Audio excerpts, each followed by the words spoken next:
Nakita ng mga netizens, Kim Chu, personal na namimili ng pantulong sa mga nagigipit mula sa taping hanggang sa pagtulong. Kim Chu, hands-on pa rin sa mga nasalanta ng lindol. Ang sagot ni Kim sa mga bashers, hindi post, hindi salita, kundi totoong gawa. Tara, kwentuhan muli tayo.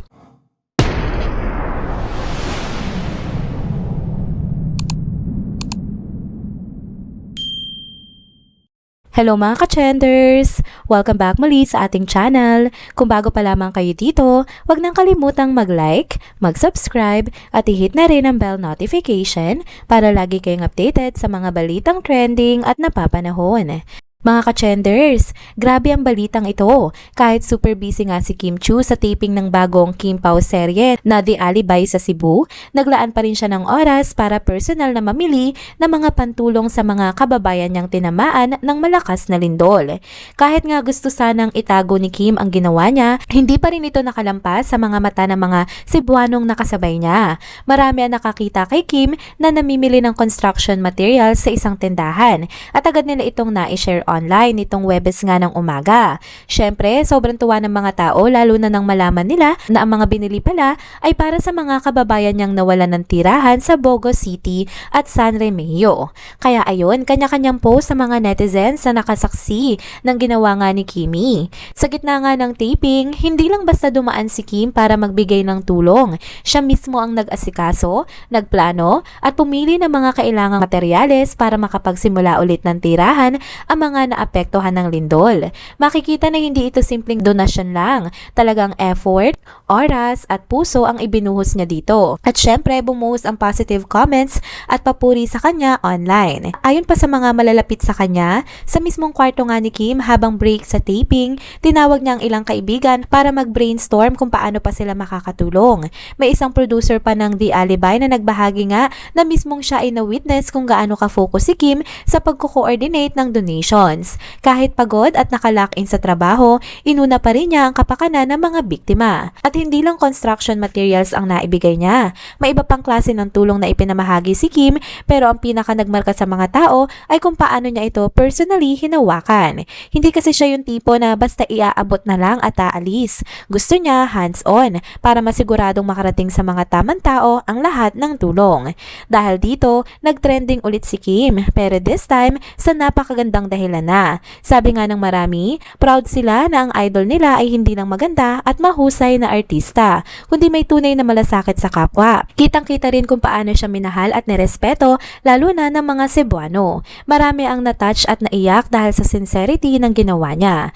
At syempre, hindi rin nagpahuli ang kanyang mga fans at netizens. Pinuri siya hindi lang bilang aktres, kundi bilang isang taong may malaking puso para sa pagtulong. Ang mga common na reaksyon, una, saludo sila kay Kim dahil kahit super busy, hindi niya nakakalimutang tumulong. Pangalawa, proud sila kasi bukod sa pagiging artista, isa siyang inspirasyon sa mga kabataan. At pangatlo, marami ang umaasa na sana mas marami pang celebrities ang tularan ang ginawa nga ni Kimi na tumulong kahit walang kamera, kahit walang publicity.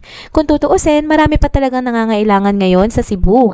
Maraming netizens ang umaasa at nananawagan na sana madalaw din ni Kim at ng iba pang mga tumutulong ang mga lugar gaya ng Tabuelan, Medellin, Santa Fe, Bantayan, Madridejos, Daan Bantayan, Tobogon, Borbon, Sogod at iba pang mountain barangay sa probinsya. Malaki ang pinsalang iniwan ng 6.9 magnitude earthquake, kaya bawat tulong, maliit man o malaki, sobrang laking bagay na. Sa huli, kitang-kita na hindi lang basta artista si Kim Chu. Isa siyang tunay na halimbawa ng malasakit, compassion at pagmamahal sa kapwa. Kaya naman hindi nakapagtataka kung bakit solid pa rin ang suporta ng kanyang mga tagahanga. Ang sabi nga ng marami, iba si Kimi. At sa pagkakataong ito, muling pinatunayan ng Chinita Princess na kahit gaano pa ka-busy o ka-challenging ang buhay, ang puso niya ay laging nakalaan para sa kanyang mga kababayan. Next topic naman tayo mga ka-chenders. Eto na, grabe, si Kim Chu. Mukhang nakabawi at biglang napa-shut up ang mga bashers niya dahil sa bonggang pagtulong niya nga sa Cebu. Alam niyo naman, kamakailan nga lamang bago maganap ang lindol, naging viral yung pagkakamali nga ni Kim sa pagbigkas ng pangalan ng isang all-male singing group. Aba, ang daming nakisawsaw, di ba? Parang lahat nagmamagaling. Tawanan dito, lait doon, kesyo bobo daw, kesyo walang alam, kung ano-anong label na nakakasakit talaga. Pero guess what? Hindi niya nga pinatulan, hindi siya nagpa-stress. Instead, gumawa siya ng mas malaking statement at hindi sa salita, kundi sa gawa. Kasi eto na nga mga ka-chenders, trending ngayon sa social media ang mga pictures at videos kung saan makikita mismo si Kim na namimili ng construction materials para sa mga nasalanta ng lindol sa Cebu. As in legit ha, hollow blocks, yero, kahoy, semento, lahat pinakyaw niya. Hindi lang ito charity na pakitang tao. Talagang hands-on siya, pumunta sa tindahan, nagpa-picture with the staff, tapos todo bili para may maipagawa ulit yung mga bahay na gumuho at nasira. Siyempre, automatic na nag-react ang mga solid Kim Pao supporters. Hindi pinalampas sa mga fans ang chance na ipagtanggol si Kim laban sa mga bashers. Sabi nga ng iba, imbis na pagtawanan yung simpleng pagkakamali, mas dapat makita kung gaano siya ka-generous at willing tumulong. Yung mga bashers daw panay salita, pero si Kim may ambag talaga. Ayun, nagkaisa ang fans sa pagsabi na mas importante ang puso at kabutihan kesa sa maliit na pagkukulang. Kung titingnan nyo, consistent talaga yung mga supporters. Lahat sila proud kasi yung idol nila hindi lang pang showbiz kundi pang totoong buhay din.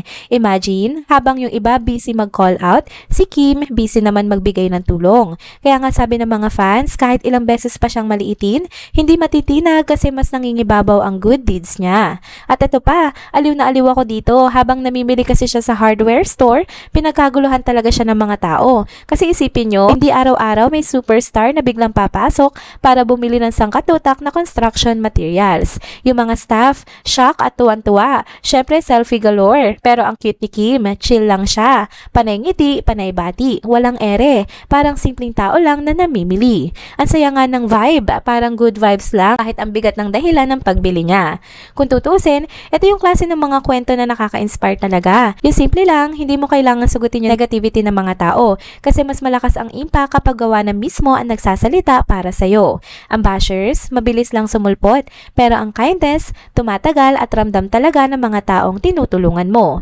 Kaya ayan mga ka-chenders, habang yung iba busy sa panghuhusga at paninira, si Kim naman busy sa pagtulong at pagbibigay pag-asa. Hindi lang sa Cebu siya bida, kundi sa puso ng lahat na nakakakita ng efforts niya. At dahil doon, mas lalong dumami ang respeto at pagmamahal sa kanya. So kung ako ang tatanungin nyo, panalo si Kim dito. Kasi in the end, hindi yung mali ang matatandaan, kundi yung kabutihan. At yun ang hindi matatawaran.